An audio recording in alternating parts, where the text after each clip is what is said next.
Hi, my name is Don Weiss, and I'm continuing a YouTube video on rent regulations. That's video number 5, and my discussion of how ending rent stabilization would generate an additional $100 billion a year in revenue to New York City and New York State. Before I came on the video, you saw some images of some apartment houses, and I just wanted to take a minute to discuss these because they're rather interesting. These buildings are on Riverside Drive and 138th Street, and if you look at them, they look like they should be luxury housing. I'm familiar with them because I manage a property directly across the street on 138th Street, and it turns out that the nanny who did the recent stabbing in New York City of the 2 young children lives in the building on 138th Street and Riverside Drive. And it was referred to in a New York Times article about the incident, saying that the building was in fact a tenement. And so I didn't know the nature of the tenancies in these buildings. You know, I've seen them before many times, and they're certainly beautiful buildings. But it just emphasizes the stupidity, really, of the rent regulation laws that allows for a building like this to remain a tenement on Broadway and, on Riverside Drive and 138th Street. And there's so much housing in New York, whether it be Harlem, Washington Heights, the entire borough, the Bronx, major parts of Brooklyn, Flatbush, and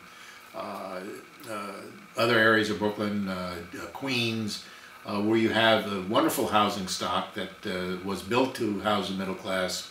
And when the middle class left New York, property owners had no one to rent to but the poor people, and the poor have lifetime rights to stay in this wonderful housing stock, which should be part of the middle class housing stock. I wanted to go over my calculations for how I arrived at the $100 billion, which is a rather astounding number.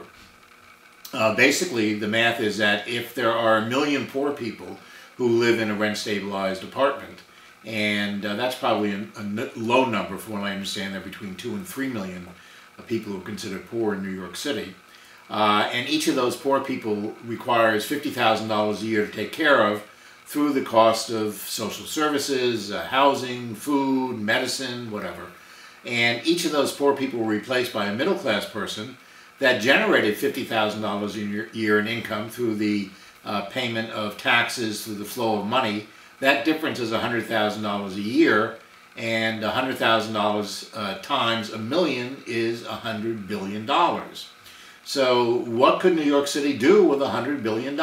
They could do a lot. I think I suggested in my earlier video that you know, this could be an inducement to have people actually want the law to change because it's in their interest.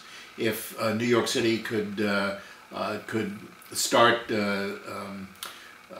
reducing personal income taxes and eventually eliminate personal income taxes because of this additional revenue, that certainly would be a good reason for a lot of people to want the law to end. If New York City could start reducing and greatly reduce in the end taxes for corporations, real estate taxes, the great reduction of the fining that New York City does to businesses and individuals in order to raise money, this might be a good inducement for people actually to want the law to end. So certainly legislators will be in favor of ending the law if their constituents tell them that they want the law ended. And I'm hoping that you know, this will allow for a discussion of this most serious issue. So I'll be having some additional photographs up on a separate posting showing you buildings throughout New York City, including magnificent buildings in the Bronx, Art Deco buildings that you know, house a poor population, buildings in Queens that I've taken pictures of, just so you can have an idea, if you don't have a chance to drive around New York City, to see the real estate that is being squandered because of a law that I don't think really serves the interests of the middle class of New York, or the city of New York, or the state of New York. Thank you for your attention. If you want to email me, it's info@dswideasforchange.com. Please review my other videos if you have a chance, and look for the new one, which should be up soon. Thank you.